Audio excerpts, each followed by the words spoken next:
L'IA me fascine, vraiment. Depuis l'arrivée de ChatGPT, l'intelligence artificielle n'est plus un simple mythe qu'on pouvait voir dans les films ou dans les jeux à la Detroit Become Human. Ça fait maintenant 1 an que ChatGPT est sorti et il s'est passé énormément de choses en si peu de temps. Et c'était surtout le sujet que tu retrouvais partout sur internet en fin 2022. Et même si ChatGPT a permis à d'autres intelligences artificielles de faire surface, c'est quand même elle qui a mis un step-up dans le monde de la tech. Forcément, j'adore les nouvelles technologies et les choses qui servent à rien, mais que je trouve quand même stylées parce que c'est de la tech. Le Google Home, sympa, pratique et pas si cher pour ce que c'est. Un bureau assis debout pour travailler en étant assis ou debout.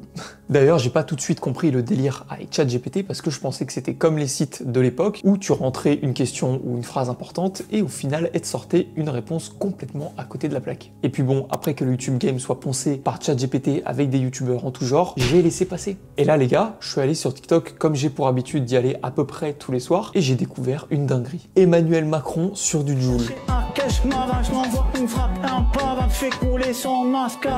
C'est incroyable. C'était littéralement la meilleure chose que je venais de voir de ma journée. Et il y a forcément des mecs méga chauds en montage pour pouvoir le truquer eux-mêmes. Faire en sorte de caler le visage d'une personne sur le visage d'une autre personne et avec un autre logiciel de pouvoir modifier la voix pour finalement prendre la voix de la bonne personne. Et plus je descends dans mes TikTok, plus ça devient réel. J'en vois de plus en plus et pas forcément avec les mêmes personnes. Et il y a plein d'éléments qui me font dire que ça a été réalisé par une IA et pas par un mec méga chaud niveau montage. Le hashtag IA, rien que ça, ça me permet de me dire qu'en fait ça a été fait par une IA. Ou encore les personnes dans les commentaires, trop fort l'utilisation de l'IA. Sauf qu'à la base, les personnes font ça pour divertir, mais une IA a interpellé un mec. Et ce mec, c'est LNK. Helen Ray. Je sais pas forcément comment on dit son blaze, du coup pour pas l'écorcher, je vais dire Helen. Et dès que j'ai découvert cette nouvelle IA, je me suis dit que c'était une grosse évolution, même un peu flippante. Que n'importe quelle personne qui possède un ordi avec une bonne connexion internet et qui arrive à trouver les bons liens peut réussir à créer de grandes choses avec l'utilisation de l'intelligence artificielle. Et justement, c'est ce qu'a fait ce cher Helen. Voir qu'il est possible de réaliser une multitude de choses et surtout en termes de création de contenu. Renouveler du contenu déjà proposé, changer la voix et le visage par une personne connue et vous avez du nouveau contenu qui pourrait s'apparenter à du plagiat, mais dont la plupart des personnes n'en ont rien à faire parce qu'ils ont rigolé sur cette vidéo, pas celle de base. Et même si ChatGPT peut aider au quotidien pour gagner du temps sur certaines tâches, alors moi-même je l'utilise à m'aider à trouver mes sujets de vidéo pour éviter de perdre un temps considérable. Mais ChatGPT s'adresse plus à un public créatif qui va pouvoir s'organiser et permettre de gagner du temps sur certaines tâches de travail. Alors que cette IA qui change les voix et les visages ne va pas te faciliter la vie. Cette IA m'a diverti. Et c'est bien plus fort qu'une IA qui permet d'être organisée. Il est plus simple pour moi, comme pour beaucoup de personnes, d'être tenté d'aller sur TikTok plutôt que de réaliser le travail que je devais faire dans mes journées. Et là, il s'agit du même schéma pour cette intelligence artificielle avec un but bien précis, divertir touche un plus grand public que le travail. En particulier dans cette situation parce qu'on est sur les réseaux sociaux. Et les gens vont sur les réseaux sociaux pour pouvoir se divertir et non pour travailler. C'est ce qui permet à la plupart des personnes de se déconnecter justement du travail pour avoir une pause et justement rigoler un instant. Et c'est pour ça que je trouve qu'elle est si puissante au point de me faire flipper.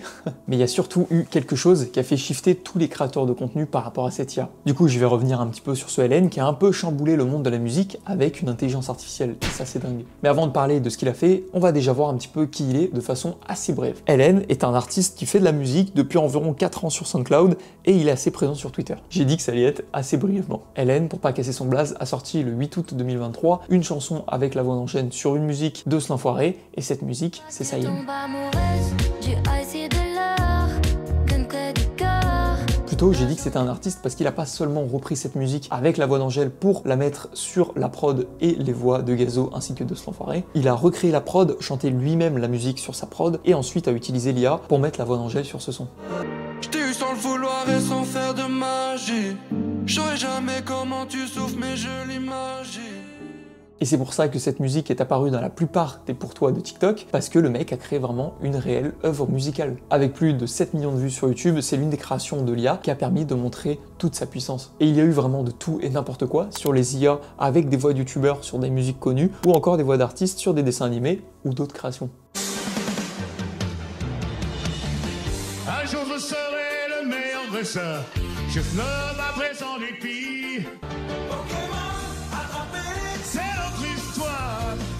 Tout ça pour dire que oui, l'évolution des nouvelles technologies et de l'intelligence artificielle est folle. Et même si on avait une vision un peu dark des IA, je trouve ça un peu drôle le fait de pouvoir écouter du Johnny sur le générique de Pokémon. Et même si beaucoup de personnes pensent que c'est du vol de prendre une œuvre musicale, de la modifier par les voix d'un artiste ou d'un chanteur, oui, c'est un peu du vol quand même. Tout dépend du travail fourni derrière, mais si une personne a juste glissé une voix dans un générateur pour en faire une nouvelle musique, bah oui, c'est quand même un peu du vol. Alors que ce qu'a réussi à faire Helen, rien n'est pareil dans la musique de base. Il a réussi à recréer une nouvelle prod, à chanter sur cette prod lui-même, et à ensuite utiliser la voix d'Angèle pour la mettre sur sa propre voix. C'est comme si c'était du vol de contenu envers lui-même, parce qu'il a d'abord chanté la musique sur sa prod avant de mettre la voix d'Angèle par-dessus. Donc en soi, vu que c'est lui qui l'a chanté, c'est pas vraiment du vol, parce que c'est lui qui a autorisé le fait de pouvoir ajouter la voix d'Angèle sur sa propre voix, qui est sur sa propre prod. Je commence à partir un peu loin, mais bien sûr, il n'a pas fait que cette œuvre, il a fait plein d'autres trucs qui est quand même assez cool, et il y a bien sûr plein d'autres artistes qui ne sont pas encore découverts et qui ont, j'en suis sûr, réalisé des œuvres musicales assez dingues avec l'intelligence artificielle. J'ai surtout parlé d'une partie des IA, mais en soi, il y en a encore plein. Il y a aussi une partie sur les IA de photos et de vidéos qui ont fait un peu plus bader que celles sur les musiques, car des personnes pouvaient se retrouver sur des sites un peu chelous avec leur visage retouché sur le corps de quelqu'un d'autre à cause d'une intelligence artificielle. Ce qui est bien dans certains cas et horrible dans l'autre, c'est qu'une intelligence artificielle apprend de plus en plus de façon autonome et va être de plus en plus rapide et efficace. Elle aura simplement besoin de regarder ce qu'il y a dans son environnement pour essayer de recréer quelque chose bien mieux que ce qu'elle a créé auparavant. Pour retoucher une photo avant, il fallait parfois mettre plusieurs jours pour avoir un résultat un peu bancal, alors que maintenant il suffit d'appuyer sur générer pour avoir un résultat bluffant en quelques secondes. C'est creepy et en même temps un peu stylé à la fois. Et bien sûr, cette vidéo a été totalement réalisée par une intelligence artificielle, j'ai juste appuyé sur générer et c'est pour ça que j'ai pu créer un clone de moi-même qui parle durant toute la vidéo. Non, ça par contre, ça fait vraiment Black Mirror.